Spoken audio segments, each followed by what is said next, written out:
Moi personnellement ça m'a plu, mais beaucoup plu parce que j'ai pu profiter, si je puis dire, de l'expérience de la tutrice et elle m'a beaucoup aidé, elle m'a beaucoup appris.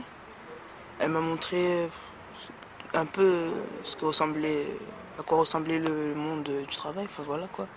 Elle m'a aidé à trouver mon stage et là j'en ai beaucoup profité.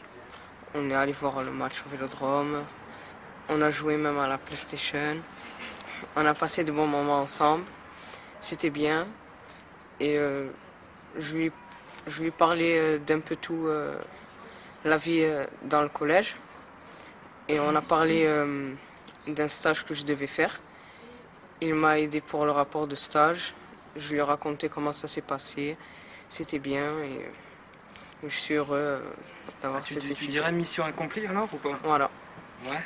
Et pourvu que ça dure. Pourvu que ça dure. Mission accomplie pour le brevet. Maintenant on attend le brevet là, dans un mois là, et voilà. Ouais. Ce sera la clôture. Ça sera le festival ou pas Voilà. Puis si l'OM gagne samedi, ce sera le festival aussi. Voilà. On sera champion. Je me suis dit que ça va m'apporter une aide dans mes devoirs. J'aurai de meilleures notes et que ça sera une bonne expérience. Mes parents au début, ils ne savaient pas du tout c'était quoi la FEV. Et ils m'ont posé beaucoup de questions. Qui est-ce? Tu vas faire quoi avec elle?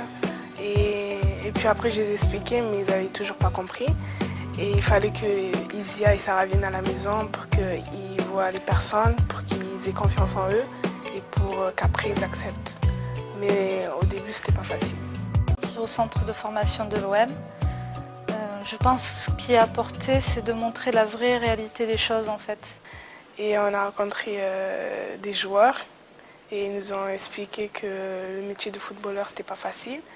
Que dès leur plus jeune âge, ils ont commencé à pratiquer le foot, que de plus en plus ils s'entraînaient et puis après ils sont devenus de meilleurs footballeurs.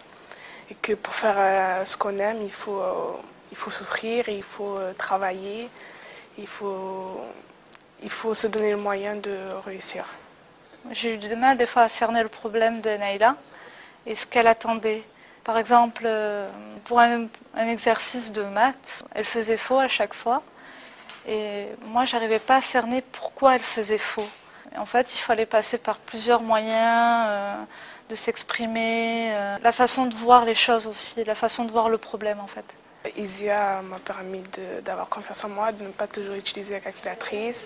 Et j'ai de plus bonnes notes maintenant. Elle m'a aidé dans mon orientation, elle m'a aidé à faire des choix. Parce qu'elle comprenait mes difficultés, elle m'a aidé à choisir, mais jamais elle me forçait à ce que je choisisse ça, mais elle me disait toujours c'est toi qui vois, mais en tout cas je sais que tu as des capacités et que tu peux le faire. Moi je suis là derrière pour la motiver, pour lui dire vas-y, tu n'as rien à perdre, si ça prend 1 heure, 2 heures, mais ça va te servir pour dans 10 ans, 20 ans ou 30 ans. Quand j'en parle à mes amis, ils me disent que j'ai de la chance d'avoir une accompagnatrice qui m'aide dans les devoirs et avec qui je fais des sorties. Parce que c'est pas souvent qu'on a une accompagnatrice là où je viens.